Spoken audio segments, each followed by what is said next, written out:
Howdy. Well now, it's the year 1886. And what's so important about the year 1886? Well, in 1886, the French had been working on this, well, everybody in Europe had been working on this super secret thing. But the French were the first ones to develop it. They had a chemist who actually came up with what we now call smokeless powder. They called it, I think, powder B. And right away, they developed a rifle for it. And in 1886, it was premiered. It was adopted in 1887 and modified in 1893. So it's called the M86/M93. And we call it the Lebel, an 8mm Lebel. And Ian McCollum wrote extensively on it. This is his first book, his French Military Firearms, 1866 to 2016, the Chapeau to FAMAS. Well, in that he talks about one gun. And I've done a video about this before, but I didn't have as good a camera back then, and I didn't have this really cool thing where I can sort of pivot things around. Well, that rifle is called a R35. And basically, the R35 is an M96 or 93, 1886 M93 Lebel, the very first smokeless rifle ever made, chopped down and made into a carbine. And this is one. And let me back this up just a scotch so I can do, is that enough? No, that's not enough. Okay, well, I'll just do this then. Okay, let's do that. Okay, that is an R35. And in the book, Ian discusses the R35, and he talks about it as the Lebel R35. He calls it a shortened carbine version of a Lebel, had been considered in the early 1890s. But it wasn't until much later. This was made in, I think this one was made in 1938. And what's interesting about it, he's talking about, because there have been a lot of them that have been produced and are actually fakes. Well, you have to look for the markings here and a couple of other things. For one thing, the real dead giveaway on the thing, and I'll show you, is this sight right here. I don't know if you can see that. That sight. The later Berthiers had a similar sight. Do I have one? Yeah. Let me show you. Just a second. This is an R35. That's an R35 sight. Oh. This is a chopped down Berthier, but that's the Berthier sight. It's a little bit different. It's it has markings on both sides on this, and the markings on this side on the ladders. This one, let me get, I think, there. This one, the markings are only on the front and only on the left side here, or excuse me, the right side.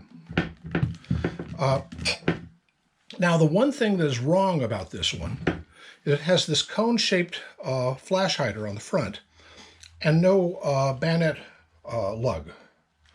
But everything else on this is absolutely perfect, including the serial number, the year numbers, the designation, where it was made, everything else.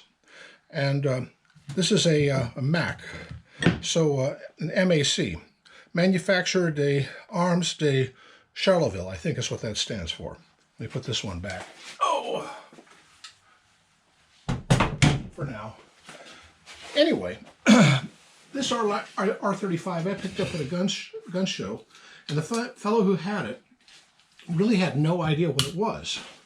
He also gave me with it a Berthier 3-round clip, which, well, they're a bit of a rarity these days, but he thought it went with this. Well, it doesn't. This uses the original Berthier the original Lebel used an underbarrel tube magazine that would hold 10 rounds. This one, I don't think, only holds about 4 or 5, but because they had to chop it off early. but it's still a tube magazine underneath the barrel. And it's still got the traditional Lebel bolt on it, which is really, I think it's just it's actually the same bolt that was used by the Gras, and in a way, it's exactly the same bolt that was used by the Chapeau. So, or Chassepot, I think is what you call it. So, let me go over here and do that. I think that works better. But this is just a cool old rifle. I have shot this once. It's very loud, extremely loud. The one thing about carbines, they all look really pretty, and they're all really loud because it's such a short barrel, and it's a full rifle-sized cartridge that it's shooting. So that, you know, that power has to go somewhere, and it comes out in noise. So anyway, but it's this is an R35 carbine, and I'm rather proud to own it now. I'm a bit of a Francophile. I have a lot of French rifles. Let's see, 1, 2, 3, 4, 5. I have 5 French rifles, and 1, 2, 3 4 French pistols. So you know, I really like, and I like Ian's book. This is his first book, and by the way, if you buy a commercial copy of it, it'll be in pink or red.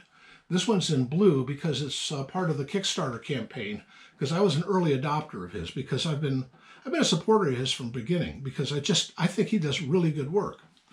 Ian's, I think, on his 3rd or 4th book now, which, by the way, I've also contributed to. I'm very interested.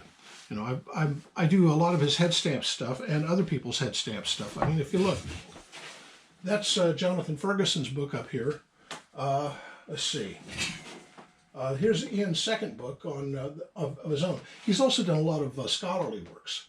Let's see. There's another one here called Arming the Dragon.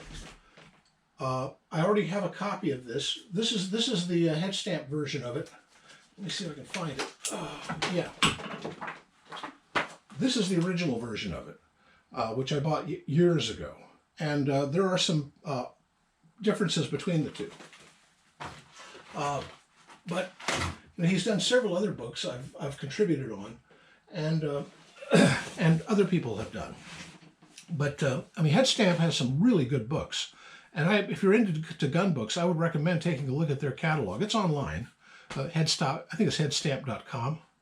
But anyway, R35, very cool, very, very cool carbine.